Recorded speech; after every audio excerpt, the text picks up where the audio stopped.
Bé, avui hem girat una visita a les obres de Parc Sagunt. La veritat és que estem molt satisfets del ritme i, com està previst, segurament les tindrem ja acabades el dia 7 de juliol. No?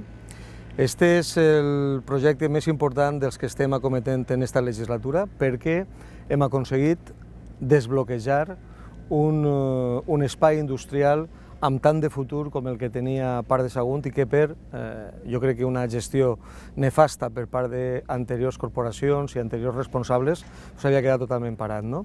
Ara ens hem trobat la necessitat de desbloquejar-lo, ha costat, perquè les negociacions han sigut molt dures, però ja estem a punt d'acabar i, de fet, ja tenim anunci per part d'una empresa tan important com Mercadona per a instal·lar-se en aquesta gran parcel·la de 350.000 metres quadrats i que va suposar, jo crec que sense cap dubte, un motor de tracció per a moltes altres empreses de la logística o de la indústria que consideren que Sagunt és un emplaçament immillorable. Sempre s'ha parlat de la privilegiada situació del nostre municipi, i ho ha sigut així al llarg de la història, però no acabava de quallar. Jo crec que amb el polígon, amb les infraestructures i amb el port, jo crec que va ser sense dubte el lloc més interessant per a invertir pràcticament en tota Europa del Sud.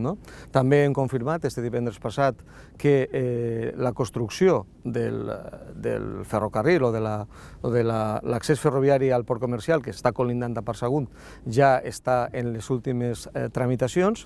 i, per tant, jo crec que amb l'anunci de Mercadona i, evidentment, amb l'interès que estan mostrant moltes altres empreses, crec que en el que queda de legislatura anem a veure molta activitat i molts llocs de treball. Per tant, per a nosaltres com a corporació, aquest és un dels treballs al qual hem dedicat més energia i que està donant millors resultats. I esperem que en el futur se quede curt Parc Sagunt 1 i podem estar parlant de Parc Sagunt 2. És un dels eixos que nosaltres hem traçat des del principi, la reindustrialització. Així tenim molt de sòl abandonat, pràcticament buit, i crec que la realitat està demostrant que quan un s'esforça, quan un treballa seriosament, al final s'obtenen molts resultats.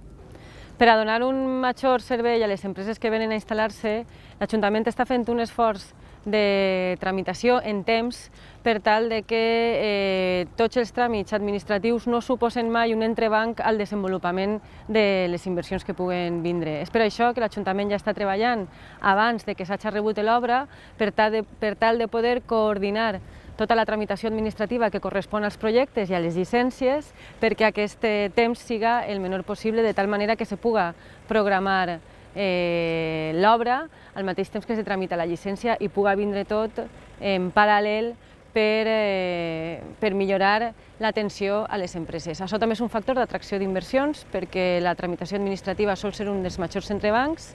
i en aquest sentit la gestió d'aquest equip de govern junt amb la conselleria està donant els seus resultats. Cal dir